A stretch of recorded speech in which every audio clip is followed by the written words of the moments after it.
Thanks, man.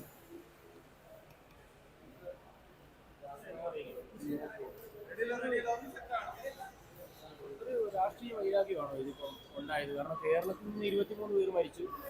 അപ്പോൾ സംസ്ഥാനത്തിൻ്റെ ഒരു പ്രതിനിധി അങ്ങോട്ട് പോകുന്നു, അതിന് അനുമതി തരാതിരിക്കുക. കേന്ദ്രത്തിൽ നിന്നുള്ള ഒരു മന്ത്രിയാണെങ്കിൽ കേരളത്തിൽ നിന്നുള്ളൊരു മന്ത്രി ഇവിടെ മണ്ഡലത്തിൽ സ്വീകരണം വിറ്റുവാങ്ങി നടക്കുന്നത്, അദ്ദേഹം പോയിട്ടുമില്ല. അതിൻ്റെ ഒരു രാഷ്ട്രീയ വൈരാഗ്യമാണോ? എനിക്കും state mission director Shri Jeevan Babu IAS ഞങ്ങളെ രണ്ടുപേരെയുമാണ് സർക്കാർ ഔദ്യോഗികമായി അയക്കുന്നതിന് തീരുമാനിച്ചത്. സർക്കാരിൻ്റെ പ്രതിനിധിയായി എന്നെ അയക്കുന്നു എന്നുള്ള സർക്കാർ ഉത്തരവിറക്കി കേന്ദ്ര സർക്കാരിനോട് ഇത് സംബന്ധിച്ചിട്ടുള്ള അനുമതി തേടി. കേന്ദ്ര വിദേശകാര്യ മന്ത്രാലയം പൊളിറ്റിക്കൽ ക്ലിയറൻസ് നൽകേണ്ടതായിട്ട് ഉണ്ടായിരുന്നു. പക്ഷേ ആ യാത്രാനുമതി കേന്ദ്രം നൽകിയില്ല. പൊളിറ്റിക്കൽ ക്ലിയറൻസ് കേന്ദ്ര വിദേശകാര്യ മന്ത്രാലയം നൽകിയില്ല. അപ്പോൾ ഇന്ന് രാവിലെ തന്നെ ചീഫ് സെക്രട്ടറി തലത്തിൽ തന്നെ, അതുപോലെ ഡൽഹി റെസിഡന്റ് കമ്മീഷണറും ഇതുമായി ബന്ധപ്പെട്ട പേപ്പറുകളെല്ലാം ഓരോ ടേബിളിൽ നിന്നും മൂവ് ചെയ്യിപ്പിച്ച് അവസാനം ഫൈനൽ ഡിസിഷൻ എന്ന നിലയിലേക്ക് എത്തിയപ്പോൾ അത് നൽകപ്പെടാത്ത സാഹചര്യമാണ് ഉള്ളത്. അവസാന നിമിഷം വരെ ആ അനുമതിക്ക് വേണ്ടി കാത്തു. അപ്പോൾ ഇവിടേക്കുള്ള യാത്രയിലും ഇത് അന്വേഷിക്കുന്നുണ്ടായിരുന്നു, ഡൽഹിയിലേക്ക് വിളിച്ച് അന്വേഷിക്കുന്നുണ്ടായിരുന്നു. റെസിഡന്റ് കമ്മീഷണർ മന്ത്രാലയവുമായിട്ട് കോൺടാക്ട് ചെയ്യുന്നുണ്ടായിരുന്നു, ചീഫ് സെക്രട്ടറി കേന്ദ്രവുമായിട്ട് ആശയവിനിമയം നടത്തുന്നുണ്ടായിരുന്നു. പക്ഷേ അവസാന നിമിഷം എങ്കിലും നമുക്ക് ആ അനുമതി ലഭിക്കുമെന്നുള്ളതാണ് പ്രതീക്ഷിച്ചത്. ഇവിടെ പറഞ്ഞതുപോലെ കുവൈറ്റിലുണ്ടായ ദുരന്തത്തിൽ ഏറ്റവും അധികം മരണപ്പെട്ടത് നമ്മുടെ ആളുകളാണ്, മലയാളികളാണ്. തീർച്ചയായിട്ടും 49 ഇന്ത്യക്കാർ മരണപ്പെട്ടിട്ടുണ്ട്. ഓരോ മരണവും വേദനിപ്പിക്കുന്നതാണ്. പക്ഷേ ഏറ്റവും അധികം കേരളത്തിൽ നിന്നുള്ള നമ്മുടെ സഹോദരങ്ങളാണ് മരണപ്പെട്ടത്. അവിടെ വിവിധ ആശുപത്രികളിൽ 3-4 ആശുപത്രികളിലായി അനേകം ആളുകൾ പരിക്കേറ്റ് ചികിത്സയിലാണ്. അതിതീവ്ര പരിചരണ വിഭാഗത്തിൽ ചികിത്സയിലുള്ളവരുണ്ട്. അവരുടെ കുടുംബങ്ങളൊന്നും അവർക്കൊപ്പം ഇല്ല.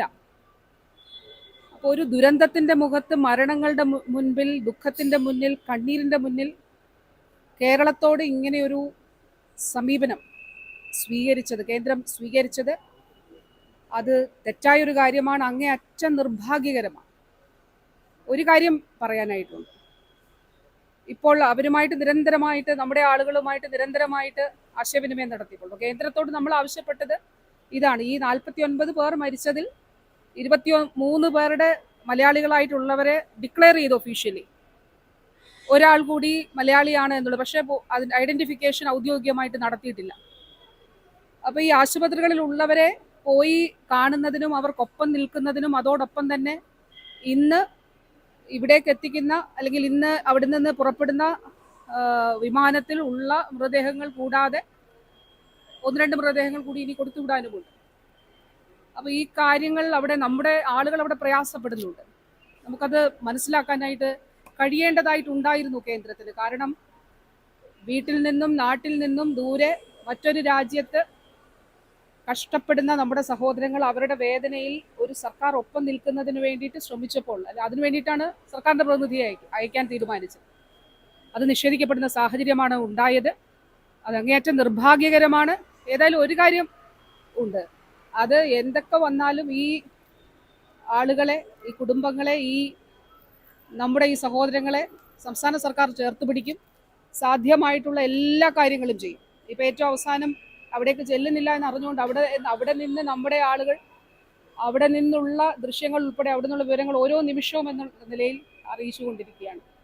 വളരെ വളരെ ഒരു ദുഃഖത്തിൻ്റെയും ദുരന്തത്തിൻ്റെയും മുഖത്ത് ഈ ഒരു നിലപാട്, ഒരു കേരളത്തോട് ഇങ്ങനൊരു സമീപനം, അത് വളരെ വളരെ നിർഭാഗ്യകരമായി എന്നുള്ളതിൽ യാതൊരു തർക്കവുമില്ല. അത് തെറ്റായ നിലപാട് തന്നെയാണ്.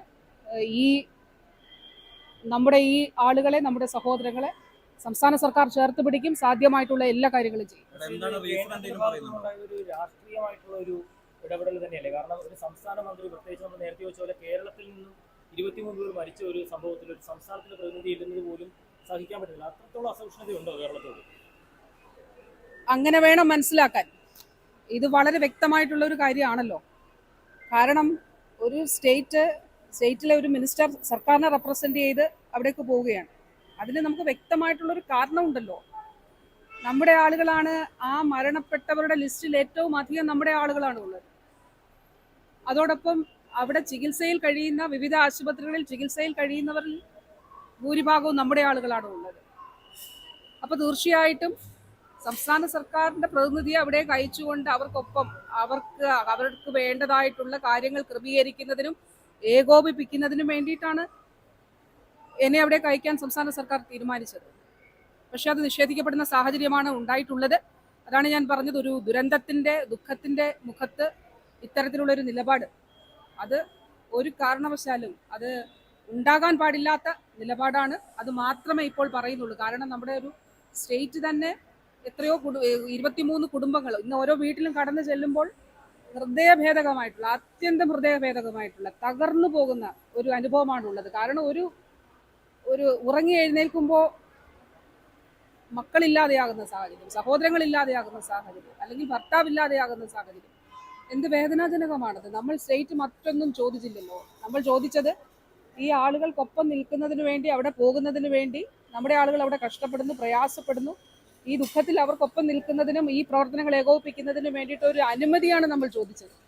ആ അനുമതി നിഷേധിക്കപ്പെട്ടിരിക്കുകയാണ്. അങ്ങനെ ഒരു കാര്യവും പറഞ്ഞില്ല എന്നുള്ളതാണ് അതിലേറ്റവും വിചിത്രമായിട്ടുള്ള കാര്യം. മന്ത്രിയോട് പറഞ്ഞത് ഈ യാത്രാനുമതി നിഷേധിക്കപ്പെട്ടു എന്നുള്ളത് കേട്ടില്ല.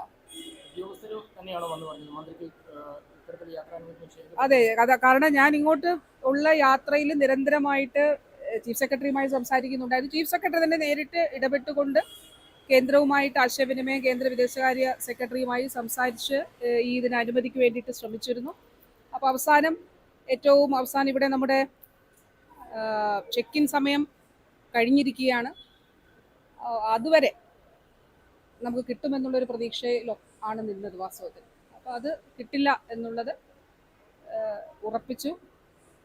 അനുമതി നിഷേധിക്കപ്പെട്ട സാഹചര്യത്തിലാണ് ഇന്നത്തെ യാത്ര റദ്ദാക്കിയിട്ടുള്ളത്.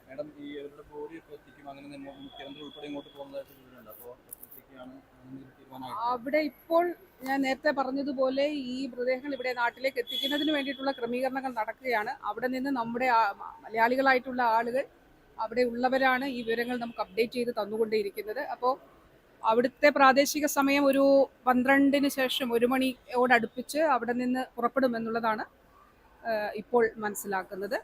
ഞാൻ പറഞ്ഞതുപോലെ 23 പേർ ഐഡന്റിഫൈ ചെയ്തു. ഒരാൾ തമിഴിനാണ് എന്നുള്ളത് പറയുന്നു, ഒരാൾ മലയാളിയാണ്. പക്ഷെ ഐഡന്റിഫിക്കേഷൻ ഔദ്യോഗികമായിട്ട് നടന്നിട്ടില്ല.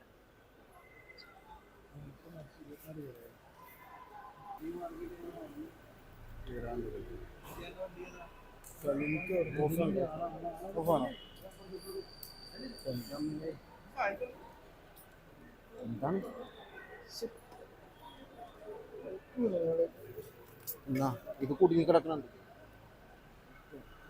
പിടിക്കണെന്തിനാ?